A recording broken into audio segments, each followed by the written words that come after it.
done so, having taken all of the friction plates out and the steel plates in between, we end up with a stack like this in the order that they came out, and the very top one there is the last one to have come out. So back over here, all we have now is a solid aluminium backing to that basket with no remaining discs in place. So basically this is all of the discs out of the clutch basket itself. We'll clean up any oil, make sure everything looks right, have a little inspection of here, make sure there's no significant wear where all the plates lock into place in the basket. If all that looks good, what we will then do is basically put the new friction plate, new disc, new friction plate, old steel plate, new friction plate, old steel plate back in the order in which they came out, and just do everything in reverse to what we did, taking it all off. And I mean, I'm talking to you on camera, so this process would have probably taken me literally just a few minutes, 10-15 minutes if you're taking your time, taking it easy. Maximum is a 20-minute process from taking those plates, those bolts out in and putting them in order on your piece of card, and then basically undoing those sprung bolts again by going across, taking the pressure off as you go, taking that cap off, making sure you don't drop any washers or anything off the back of it, and then obviously you've got access to the plates and taking the plates off and keeping that stack in the order in which they came off as well. But the whole process is only really about a 20-minute process, and then we'll just get it all back on now. Right, so before we put the plates back into the clutch basket, what I am going to be doing is tackling this. So what we need to do is get this old gasket removed from the outer plate, and what I'm going to also then do is, using blue Yamaha, I'm going to be putting a very small amount on the surface of this plate and then applying the gasket to that, the new gasket. So here we are, this is the new replacement gasket. This is a dry paper gasket. Now you never actually end up with a dry gasket against both faces, so what we'll be doing in this case is blue Yamaha, sticking it to this surface. Then once that's stuck in place, we'll be putting some ordinary grease over the surface of that paper gasket. So with just ordinary grease, it's then not a dry paper gasket, and it will go against and seal against here. Now what you need to obviously do is look at this surface and make sure that this surface is good and flat, and there's no old bits of gasket from previous clutch changes or anything like that, and just make sure you've got a nice clean surface, flat clean surface that this gasket's going to seal against. Otherwise you're obviously going to get oil leaking out the base section here. You know, it's only about 3 or 4 mil at this base section here, so if it isn't flat, if it doesn't seal, you're going to get weeping oil coming out the bottom of your cover there. So that's what I'm going to do now. Like I say, remove the old gasket, make sure it's all clean, blue Yamaha, stick the new gasket to that blue Yamaha, let that sort of go off for a little while, then put the clutch plates back in. Then when I finish up, I'll be greasing this paper gasket before putting that back on there. So that's what I'm going to get on with now. So removing the gasket can potentially be an area which you can go wrong really, and it also can be quite consuming. This is the paper gasket that was already on the outer housing, and it doesn't come off nice and neat, and it shouldn't do, because it should have been stuck down onto this, and it is pretty well stuck in places. You can pick at it, but it will sort of just break away. What I'm using is a glass scraper. Now this is where you do really need to be very careful, because you need to get the glass scraper very flat to the surface so you don't dig in and actually damage the metallic surface in any way, and then just gently come in and basically start working that gasket away from the face of the metal surface. Now I'm going to stop there and concentrate more on doing it a bit more close up, but you get the idea of of something like this is quite a nice easy tool, because you obviously have a handle to work, and just get it so it's on the edge, and then just work your way gently and slowly round, always just using this very inner edge, so you're not coming in close to this inner gasket on this inner part, which is for the internal part of this plate. So yeah, just nice and flat, don't dig into the metal, and just work your way round and you'll clean the entire surface. And so there it is, all the gasket removed, like I say, nice and carefully with that scraper. I've cleaned it off with a rag as well, so there's no traces of gasket there at all now. So what I'm going to do is stick the new gasket down onto this surface. And so this is the part where we need to apply this, like I say, Yamaha blue to this surface. Now I have cut the tiniest of holes for this, because it is a very narrow surface and we want to put a very small amount to stick that gasket down onto here. So that's what I'm about to do now, just apply a very small amount.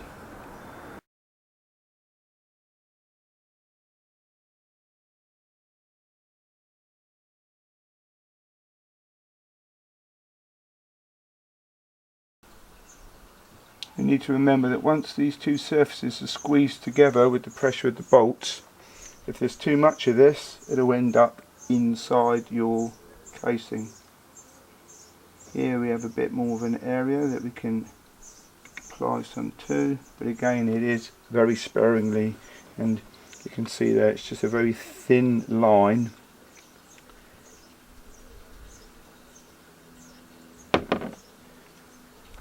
So that's that. This is the gasket. You've got to be very careful when you take these gaskets out, because they are just made of paper. We can see on this casing that there is an area here, almost like a sort of window, that marries up with this. So that will go down onto that surface like so.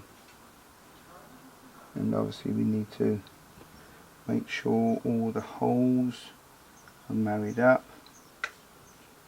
And what I'm doing now is just gently pushing that down onto the surface.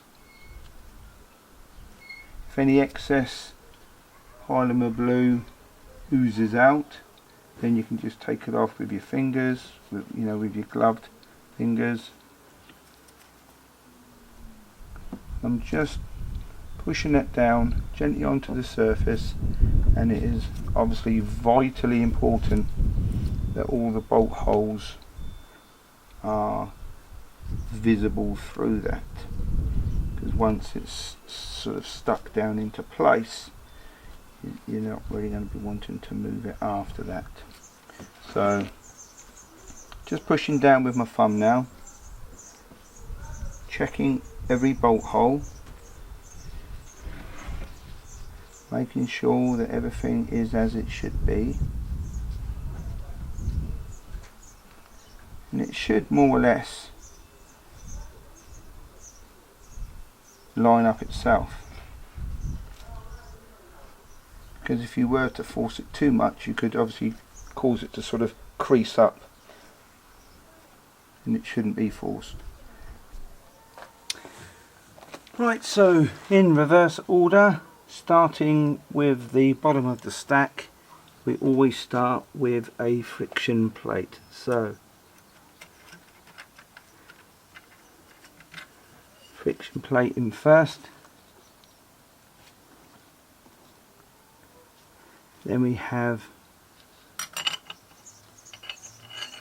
our steel ring, friction plate, steel ring, friction plate, and so forth.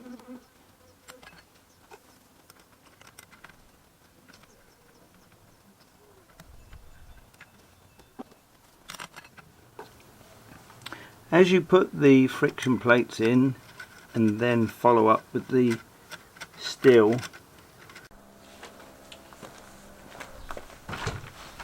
so on some bikes the final plate, and this is our final plate here, actually locks in on an opposing carcellation, It doesn't on the YZF750. Each clutch plate lines up in a line with the steel plates, obviously, which are locked into these teeth here. So just to make that point, on the YZF750R, the final clutch plate locks in alignment with all the others. It won't turn and go in between here like they do on some other bikes, just to reiterate that. So that's it. That's all the friction plates and steel plates into position. I'm now going to put this back in place. Now remember, we had this steel washer that was here that sits up against the bearing. Now we can take this steel washer off.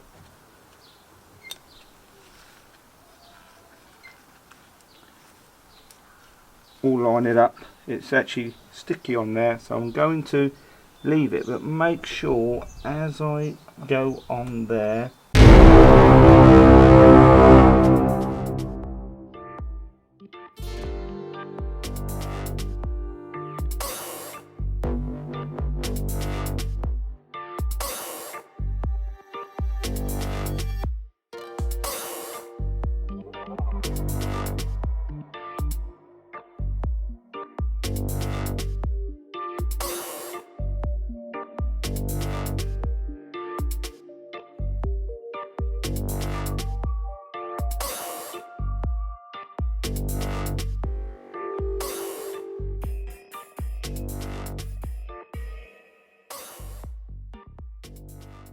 if you look here, there is a puncture mark in the inner basket.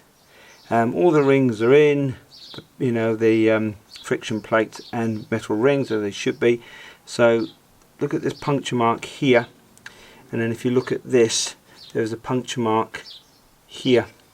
This has to be aligned.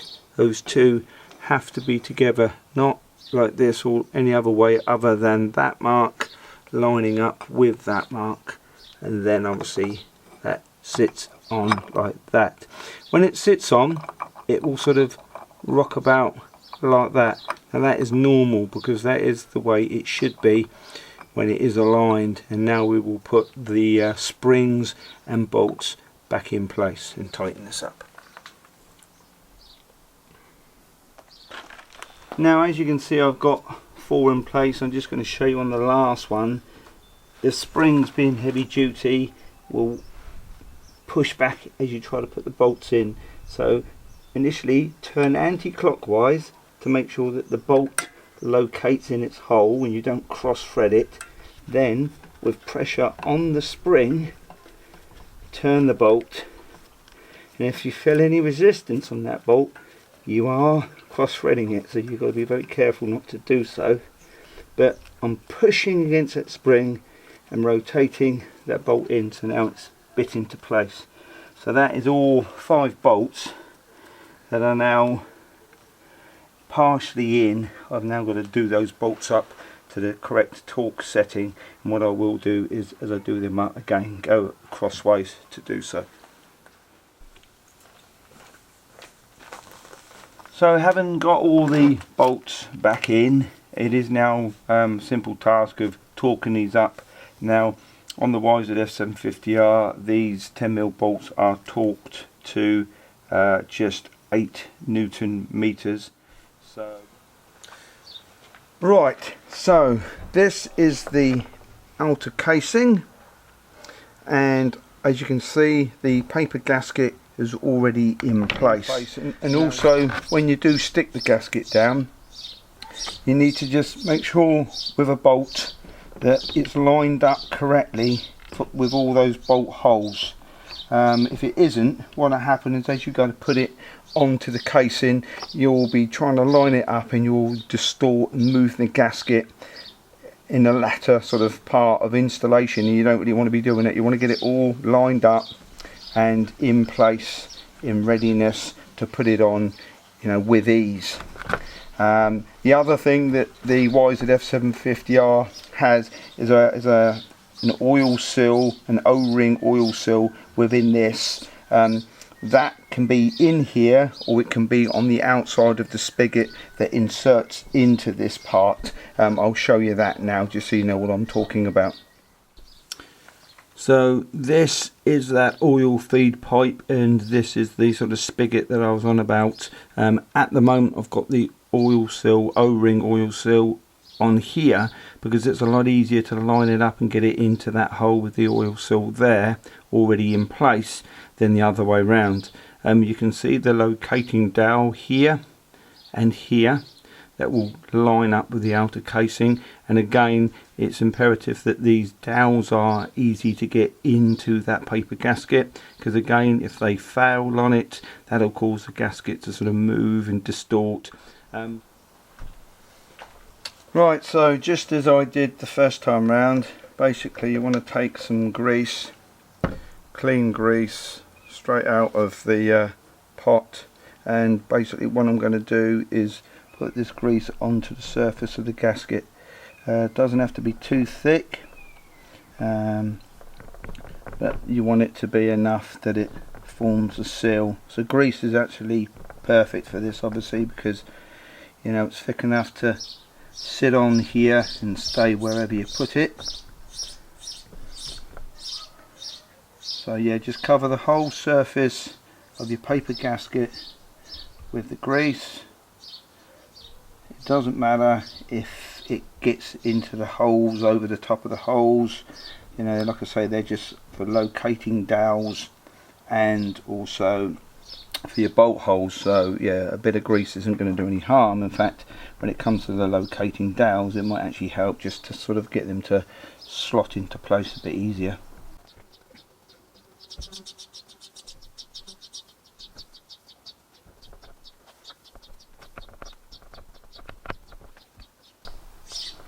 So yeah, just be happy that you have covered the whole surface area all the way through, and that's that done. Now we can get on with putting it back onto the actual engine.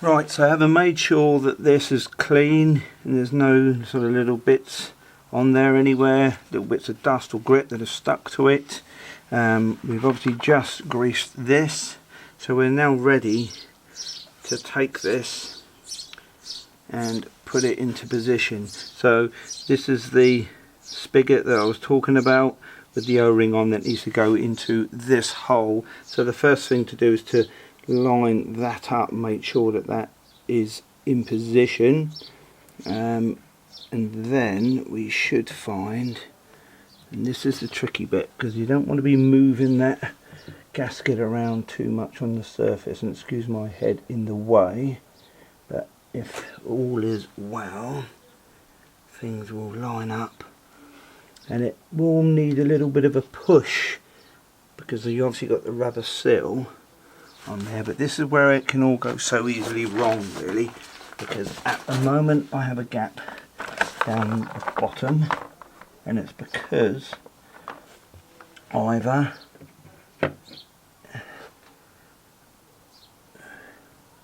things aren't lined up correctly or that oil feed pipe isn't pushing right in.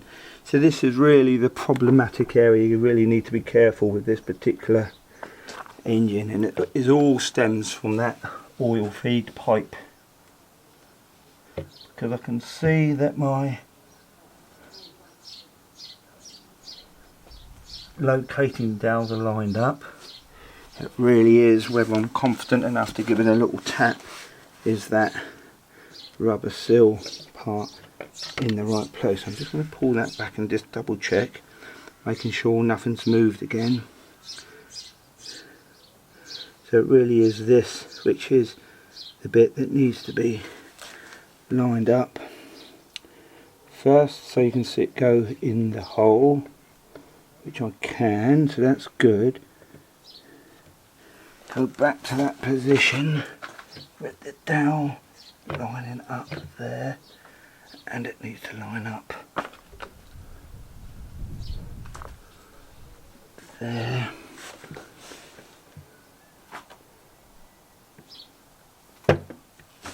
That's good. So what I'm going to do is, whilst that is lined up there, I'm going to take the correct bolt I'm just going to have this ready. It's quite good actually to have an M8 with one of these little sort of what I call finger thumb turns.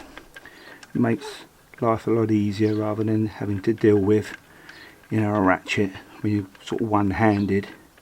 So that's just holding that in place, and then I'm going to come down to this lower section where this other dowel is, and I'm going to take the correct bolt for there and do the same thing.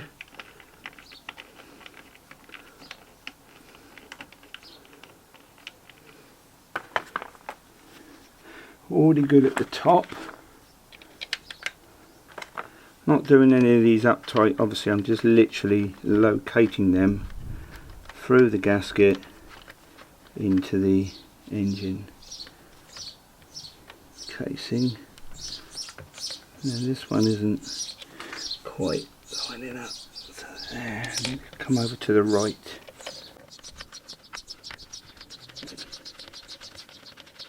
Again, I'm not doing that up tight, so I can feel the movement is rocking on that oil pipe. So in theory it needs a little tap to get that O-ring to sort of squeeze into that locating area. This is the bit that's a little bit, it's the only area potentially where things can go wrong, because you can't see what you're doing. You're just, you know, assuming that that pipe with the O-ring on, we know it's located in the right place, but it's actually going to push in the right way.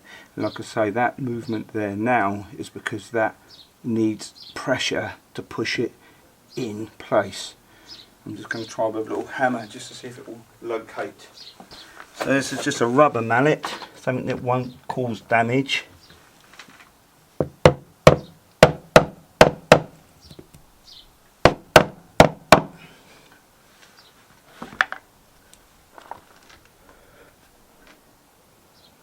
So that all looks good, and that's now not really rocking in any way. So just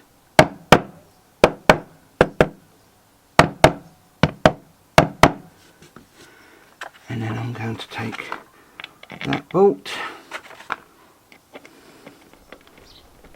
and again be very careful when you're doing this that the bolt lines up quite easily. If you start forcing a bolt because it doesn't feel like it's going to go in, it's because it's not lined up because of the gasket not being in the right place. And what you're likely to do is actually push the gasket away from the surface of the outer casing by forcing the bolt against it, and then you can cause issues with that gasket splitting and tearing.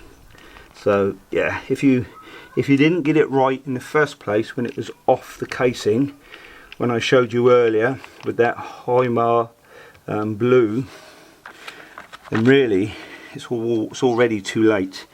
You need to take it off again and then make sure it's all lined up by using a bolt. Make sure it passes through every hole so you know it's lined up correctly. And like I say, using this, which is basically one of these with an M8 on it, is so much easier when you just want to feel with your fingers that things are lined up and going in the right way.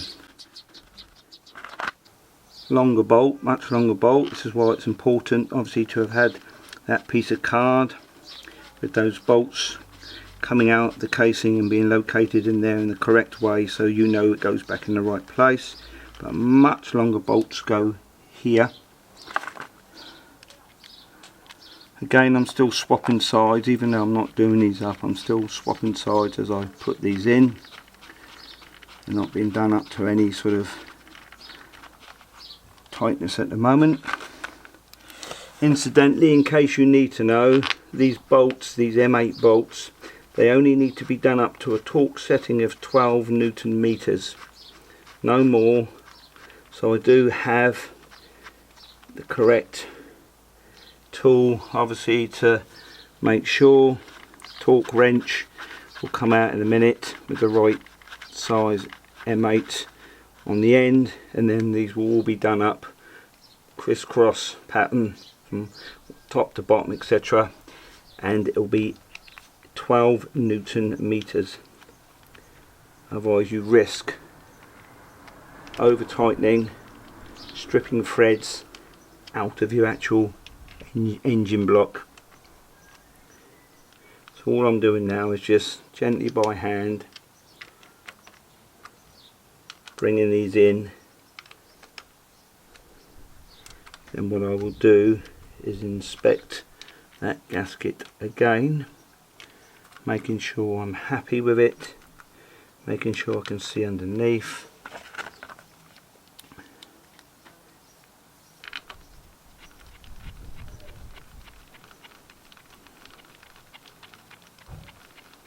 You can see how easy all these bolts went in, incidentally, so you know there was no misalignment of the paper gasket.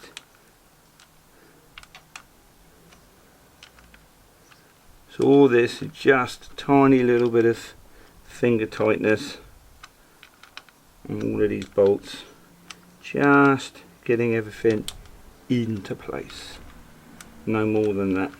That's why you should be working with this now rather than torque wrench. Right, so this is inspection time, and when I look on the bottom here I can see the gasket sticking out from underneath. Doesn't look like there's any problems or issues. Should just ideally see about 1 millimetre of gasket all the way around the outside. If you can see 1 millimetre of gasket all the way around the outside, you know it's flat to the surface and the gasket hasn't been sort of creased and pulled back inwards. So if there's a break somewhere in what you can visually see, the chances are there is an issue with the gasket as you went on. You will need to undo, take off and inspect. But that all looks good. So I'm now going to get my torque wrench. So I have a long reach M8, doesn't need to be a long reach, but that's what I'm using. And I'm already set, don't know if that's focusing on there, but I'm already set to, you can see there's 11 and then the 1 basically means 12. If I come around to the next, I'm actually at 13, so that 1 lines up with this one, so I'm at 12 Newton meters on this particular torque wrench to now begin tightening this up. So I'll start at the top here.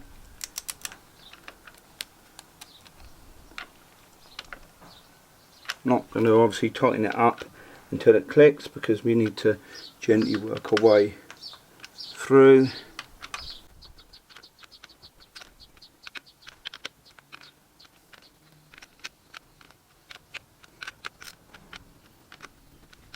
Be patient here.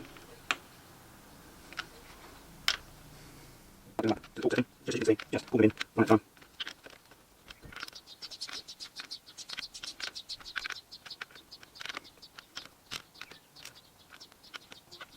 Right, so as you go into the actual talking now, walking in, as square, started here, you should hear it.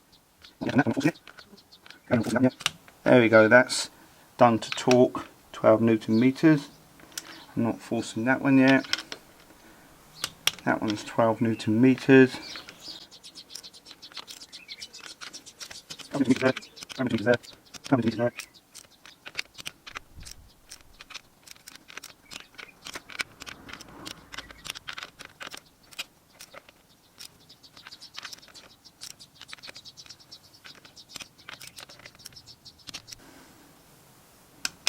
Oh, there we go. It was just off. There we go. That's just paranoia from previous experience. They were just on the verge of 12 Newton meters, so that's it. So that's my stress somewhat relieved. Everything is 12 Newton meters. The gasket looks fine. We should now be absolutely good. Having put the filter back on, having put the sump plug back on first, all in place, obviously everything tightened up correctly. We can now put oil into the engine. Let's get on and do that now. Right, here we are with the oil. This is 5 litres of Mott oil 5100. This is a semi-synthetic 10W40. Do not put fully synthetic oil into a YZF750 engine. You'll end up with a clutch slip. They do not use fully synthetic oils. It is a semi. So this was 5 litres, and at the moment we're almost down to 4 litres. So what I need to do, it's 3.7 litres in a completely clean new filter, so I need to come down to about 1.5 litres. That would have meant that I've put 3.5 litres out of this into the engine, and then we'll have a look through the sight glass and check where we are. So that's what I'm going to do now, is continue putting this oil into the engine. Right, so just as before, I'm not going to pour all this oil straight in this engine in case I do have a problem with that gasket. So I'm happy at this stage that that's enough oil. I've done just about 3.5 litres of oil, and it should be 3.7 maximum. Right, so we've done the clutch, we've put the casing on, we've checked everything's all good and all in place. I've replenished the oil, so now it's starting time, and really we're listening out for any odd noises and just hoping that everything looks fine, and then we're checking to see if there are any leaks under pressure as it builds down below on that gasket. And then of course I'll switch the engine off and then make sure that oil seeps down and we get some sort of vision through that window to check the level of that oil. So let's start the bike now. So that is it. That is the YZF750R clutch sorted now. Did have a few little niggles along the way, but yeah, all good, all sorted. Hope you enjoyed that video from Deano's garage. So there will be other things obviously with the XJR 1200, and then there's still a lot to do on the VFR 750. So hopefully, all being well now, that is pretty much everything done on the YZF 750R. Just got to enjoy the bike now for what is the rest of the summer. Thanks for watching Deano's garage.